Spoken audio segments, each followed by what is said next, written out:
नमस्कार, आपण पाहत आहात न्यूज दीनदयाळ। शिक्षण क्षेत्रातील उल्लेखनीय कार्याबद्दल कोरवी कैकाडी साहित्य परिषदेतर्फे अनुप मुळे आणि सौ स्मिता अनुप मुळे या दाम्पत्याला आदर्श शिक्षक पुरस्कार देऊन सन्मानित करण्यात आले। हा पुरस्कार वितरण सोहळा नुकताच कोरवी येथे पार पडला। यावेळी माजी आमदार उपकारकार पद्मश्री लक्ष्मण माने आणि सातारा जिल्ह्याचे अतिरिक्त जिल्हाधिकारी श्री मल्लिकार्जुन माने यांच्या हस्ते या दाम्पत्यास पुरस्कार प्रदान करण्यात आला। शिक्षण क्षेत्रातील निष्ठा, विद्यार्थ्यांप्रती समर्पण आणि सामाजिक जाणीव या गुणांसाठी मुळे दाम्पत्याची निवड करण्यात आली। पुरस्कार स्वीकारल्यानंतर आपल्या भावना व्यक्त करताना अनुप मुळे म्हणाले, हा सन्मान आमच्या कार्याचा नसून आमच्या विद्यार्थ्यांच्या विश्वासाचा आणि मार्गदर्शकांची प्रेरणा आहे। या कार्यक्रमाला स्थानिक नागरिक, शिक्षक वर्ग, साहित्यिक आणि शिक्षणप्रेमी मोठ्या संख्येने उपस्थित होते।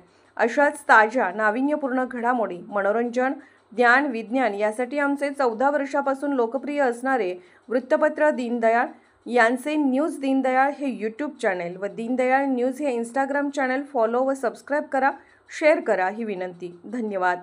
संपर्क 9404 01 8707।